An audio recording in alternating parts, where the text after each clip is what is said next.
Selamat siang dengan Dr. Budi. Saya ingin bicara tentang pengobatan diabetes mellitus.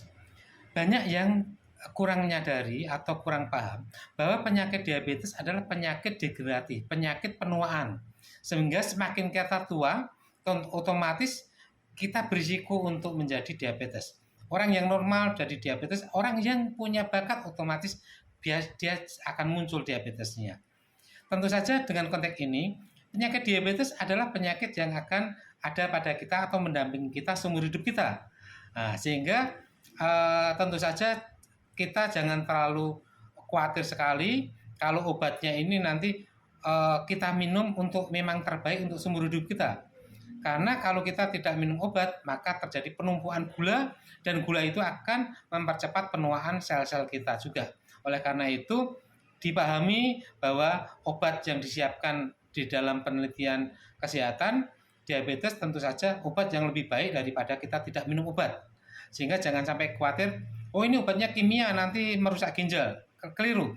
Justru kalau kita tidak minum obat diabetes dengan bagus, maka ginjal akan menjadi organ yang pertama rusak. Nah, inilah yang harus dipahami supaya kita tahu dan kemudian kita jangan sampai tertipu dengan dikotomi obat kimia, obat herbal. Begitu. Yang kedua, banyak dari kita ngertinya obat diabetes dikasih obat metformin selesai. Pokoknya minum obat metformin selesai. Pokok seperti itu. Padahal tidak, obat itu adalah tangga. Sehingga kita harus menaiki tangga tertentu supaya tujuan akhirnya apa? Tujuan akhirnya adalah kadar gula darah kita ini tidak tinggi-tinggi amat. Nah, untuk mengetahui itu ada syaratnya. Asosiasi Diabetes Amerika yang diambil juga protokolnya oleh kementerian kita, bahwa pengobatan awal diabetes biasanya tidak terlalu berat, itu kita menggunakan metformin. Kita lihat metformin sehari bisa 1, bisa 2, bisa 3, tergantung dari kemampuan tubuh kita itu melakukan suatu pertahanan terhadap efek dari diabetes.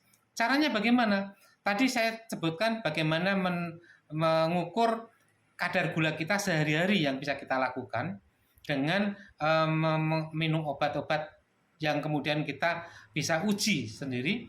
Tetapi untuk mengetahui rapot penggunaan obat kita sudah benar atau tidak, kita bisa mengukur kadar HbA1c kita, diukur 3 bulan.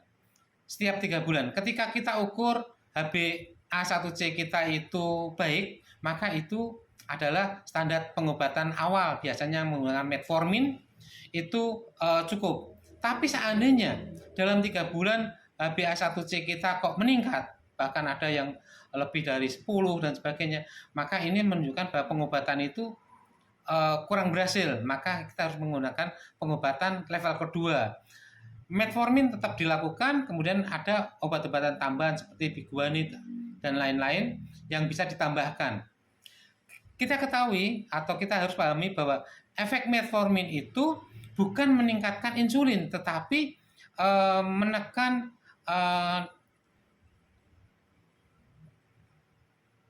tubuh untuk bisa memanfaatkan gula semaksimal mungkin. Kemudian mencegah gluconeogenesis oleh hati, pembentukan glukosa oleh hati. Kemudian juga meningkatkan efek anti lipolitik, pemecahan lipo, sehingga ini bisa kadar lemak kita menjadi lebih baik daripada sebelumnya. Dan kemudian penggunaan glukosa oleh sel dalam metabolisme anaerob. Nah, di situ tidak ada peningkatan insulin yang meningkat penggunaan metformin. Sehingga dengan metformin saja ternyata kurang, yang bisa ukur dengan rapotnya adalah HbA1c kita, maka sesuai dengan standar kesehatan kita masukkan tahap kedua, yaitu ditambahkan dengan sulfonylurea. Contohnya adalah glibenclamid, ya, yang murah, ada di puskesmas. Dosisnya mulai dari kecil dulu, misalnya 2,5 mili. Setiap pagi cuma 1 kali. Kita lihat perkembangannya sampai sekitar 3 bulan. Kalau misalnya cukup, oke. Tapi kalau misalnya kadar gula kok masih tinggi,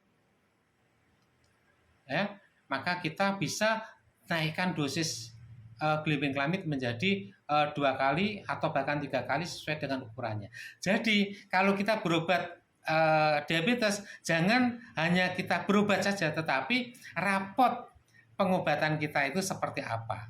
Sehingga kalau dengan tata laksana level 1 yaitu metformin kok kurang, maka kita menggunakan level kedua ditambah dengan obat-obatan biguanid, kemudian yang lainnya.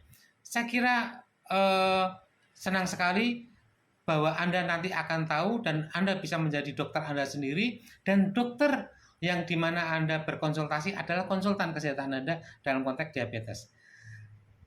Ilmu ini semua terbuka di Google Science sehingga Anda bisa membukanya, mempelajarinya sehingga Anda menjadi lebih sehat untuk ke depan. Terima kasih.